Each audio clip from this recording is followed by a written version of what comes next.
source, it's not oneness, right? Oneness is like the next layer where everything and nothing exists. And there's no separation of energies. It's just everything. Behind that is also there's the just the energy of possibility, potential. So you have the potential and possibility, then you have oneness where everything exists. And then you have source, and there's more than one source. Yeah.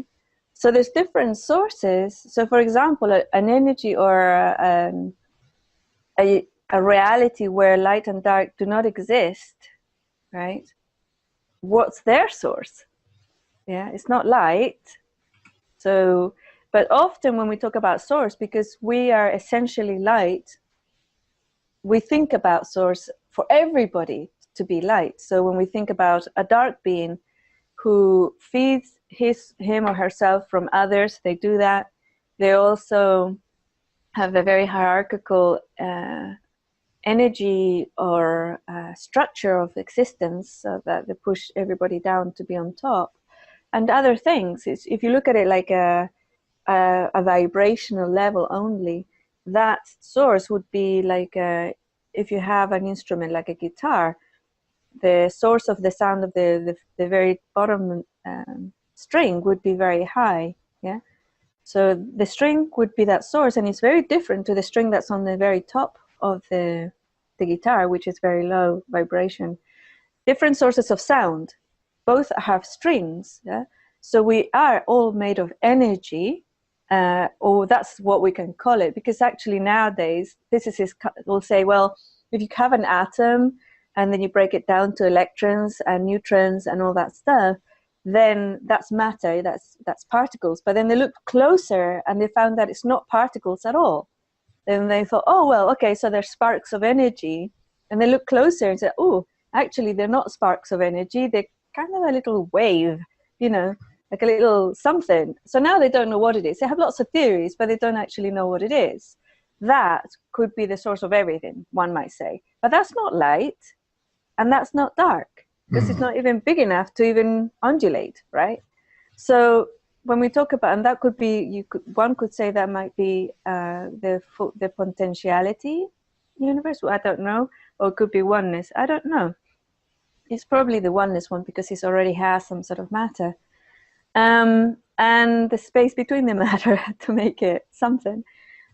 But for a dark being, they don't even have light inside their structure, so that's not source for them. The more pure, the more beautiful they are is when they're the darkest. That's their source.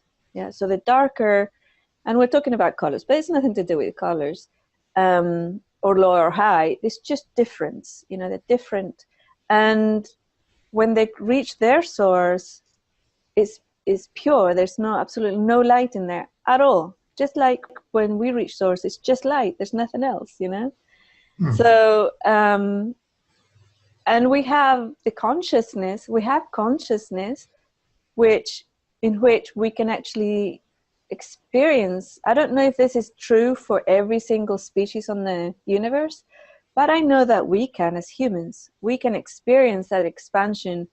And even if we can't see it, we can acknowledge that that might be a possibility, that there is a reality that's so utterly different to ours that we can't even see it. And just by having that possibility, we have a freedom to be able to move back and forth or in between, different realities and different experiences of source. So it's fascinating. It's really quite fascinating. Is theirs worse than ours or better than ours? I don't know, and I think part of that experiment that we wanted to have here on this planet was so that we could experience it in a safe environment. I know it doesn't feel safe, but it kind of is. And allow ourselves, if we wanted to be trapped, but you can't really trap a soul. It's like people talk about structures that trap souls and stuff, but you always need that agreement. And as soon as you can say, oh yeah, I want to be trapped forever, but what's forever? It wasn't yesterday, so it can't be forever because it didn't exist yesterday, and that already gives you a door out.